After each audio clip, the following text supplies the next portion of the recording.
Bonjour à tous, moi c'est Giovanni, 17 ans. J'habite à Mussy-la-Ville, j'ai un petit frère, une petite sœur, un grand chien aussi, et je suis en réto au CNDB à Virton.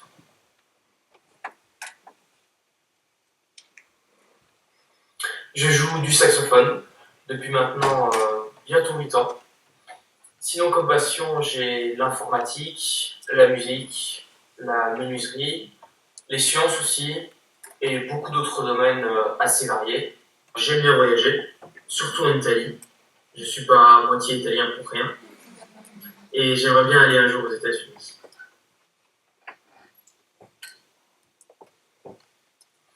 Alors, je voudrais devenir ingénieur civil, soit en informatique, du côté de l'intelligence artificielle, ou alors en biomédical, plutôt dans le domaine des neurosciences. Donc voilà, deux domaines assez lointains et finalement assez proches quand on y réfléchit. Et sinon, une fois le diplôme en poche, pourquoi pas lancer une petite start-up.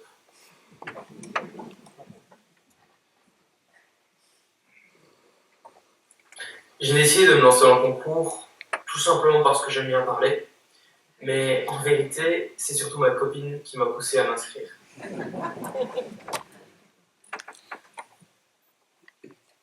Tout simplement, j'espère que ma prestation saura vous plaire, vous émouvoir et vous convaincre.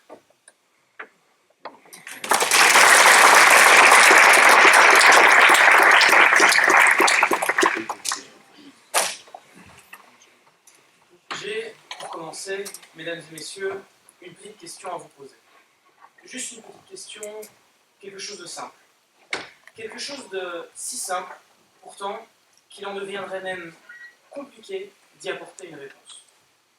Cette question, sans vous faire attendre plus longtemps, est la suivante. Êtes-vous satisfait de votre vie? De votre vie actuelle, de ce que vous faites tous les jours, mais également de ce que vous avez déjà accompli et des objectifs que vous souhaitez maintenant atteindre?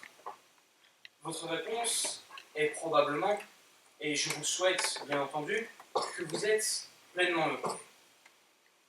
En y réfléchissant, vous vous dites sûrement que tout n'est pas non plus parfait, et c'est normal, il s'agit d'une pensée qui ne peut qu'être partagée par tous. Mais iriez-vous jusqu'à penser, comme l'a laissé entendre Voltaire, que la vie n'est qu'une succession de souffrances, de peines et de douleurs? Iriez-vous jusqu'à affirmer que la seule satisfaction que l'on retrouve dans la vie est à chercher lors de l'agonie? De tels propos sont sans conteste révoltants, quand on sait que la vie est faite pour partager, pour profiter, pour s'amuser, pour aimer. Tout cela vous semble peut-être un peu trop facile. Et c'est pourquoi je voudrais maintenant rentrer un peu plus dans le concret. Alors j'entends déjà toutes les contestations des personnes pleinement dans la vie active, mais je ne peux pas m'empêcher de penser que la vie d'étudiant n'est pas des plus faciles. Je vais ici, vous l'avez bien sûr deviné, vous parler un peu de moi. Non pas, je vous rassure, de manière prétentieuse, mais pour pouvoir m'exprimer en pleine connaissance de cause, et donc de la manière la plus sincère possible.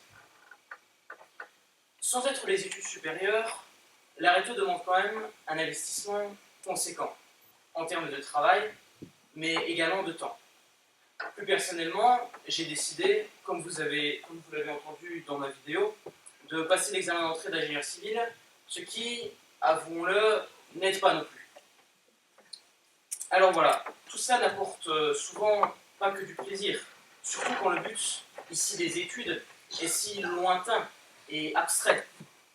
Quelque chose, d'ailleurs, que tous les étudiants peuvent confirmer. J'ai ici pris mon cas personnel, mais je suis certain qu'absolument chaque personne présente dans cette salle est confrontée à une situation un tant soit peu similaire. Cette situation dont je vous parle et que je retire de tout ceci, c'est que la vie n'est pas facile. La vie comporte des obstacles, des difficultés à surmonter. Tout cela est certain. Mais pourquoi s'apitoyer là-dessus quand la vie a également tellement de belles choses à offrir. La définition du plaisir est évidemment différente pour chacun. Mais cela veut également dire que les possibilités d'être heureux sont infinies. Les moins convaincus, bien sûr, diront que tout cela n'est que l'utopie d'un jeune qui ne sait pas ce qu'il raconte. Mais pour revenir à mon exemple, je sais que les problèmes sont loin d'être inexistants. Mais je continue à croire que tout cela n'est qu'une question de volonté et de vision. Les autres voient un verre à moitié vide. D'autres, encore, le voient à moitié plein, alors que je le sais rempli à ras-bord, d'eau, puis d'air. Tout simplement, et sans contestation possible, la vie ne peut pas être que souffrance. Quand on y retrouve tant de moments de joie, la joie de retrouver sa famille, son chien, ou peut-être même sa télévision en rentrant chez soi, la joie de pouvoir discuter avec un ami de longue date ou avec un inconnu, la joie de se sentir utile en accomplissant quelque chose, la joie de prendre des risques en essayant de la nouveauté, peut-être même, tout simplement, la joie d'exister, de prendre ses décisions et de vivre sa vie. Pour conclure, je voudrais adresser un message à toutes les personnes présentes ici ce soir. Votre vie est et sera non seulement ce que vous en faites à partir de vos décisions, mais également comment vous la voyez. Et plus important encore, comment vous avez décidé de la voir. Car vous, et vous seul, avez le pouvoir de changer le cours de votre vie.